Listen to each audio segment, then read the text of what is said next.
अध्यक्ष महोदय, मैं इस सदन का ध्यान इस ओर दिलाना चाहता हूं कि जहां तक शिक्षा का संबंध है, इस बजट में उसके लिए कोई विशेष प्रावधान नहीं किया गया है। मैं ऐसा भी नहीं चाहता हूं कि अधिक से अधिक स्कूल खोले जाएं। इससे मेरा आशय यह है कि जितने भी स्कूल हैं उनमें ही सब प्रकार की सुविधाएं होनी चाहिए। समय के अनुसार जो परिवर्तन होते रहते हैं उनकी ओर भी हमें अवश्य ध्यान देना चाहिए।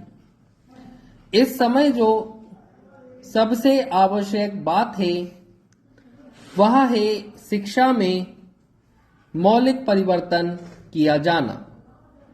हम सब इस समय लोकतंत्र के युग में रह रहे हैं और यदि हमें लोकतंत्र को सफल बनाना है तो सबसे पहले हमें ऐसे नागरिकों की जरूरत है जिन्हें अपने अधिकारों और कर्तव्यों का अच्छी तरह से ज्ञान हो।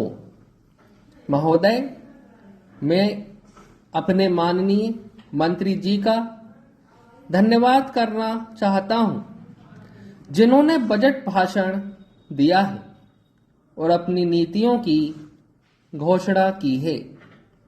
इस बजट से अवश्य ही परिवर्तन आएगा और हमें पूरा विश्वास है कि यह देश को एक नई दिशा प्रदान करेगा। इस बजट भाषण को सुनने से पता लगता है कि समाज के सभी वर्गों का इसमें ध्यान रखा गया है। भारतवर्ष एक कृषि प्रधान देश है और मैं समझता हूं कि इस बजट को तैयार करते समय यह पूरा प्रयत्न किया गया है कि इससे ग्रामीण अर्थव्यवस्था को पूरा बल मिल सके। इस बजट में हमारे ग्रामीण भाइयों के लिए जो प्रयत्न किया गया है उसमें सिंचाई के साधन और गांव में पक्की सड़कें बनाने के लिए विशेष रूप से ध्यान दिया गया है ताकि उनका गांव और खेत से अच्छा और निकट का संबंध बन सके। इसके अलावा इस बजट में कुटीर उद्योगों और रोजगार के साधनों पर भी विशेष बल दिया गया है।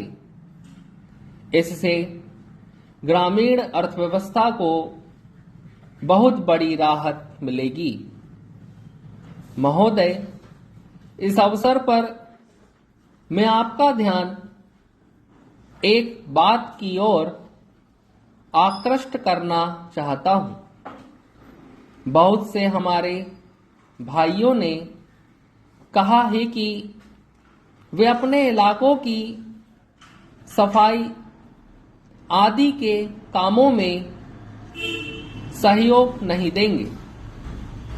मैं इसे अच्छी तरह से जानता हूं कि राजनीतिक दल स्वास्थ्य के विषय में ध्यान रखते हैं क्योंकि यह बहुत ही महत्वपूर्ण कार्य है। मैं आशा करता हूं कि इसमें राजनीति का कोई रंग नहीं आना चाहिए। इसमें सब सदस्यों को सहयोग करना चाहिए।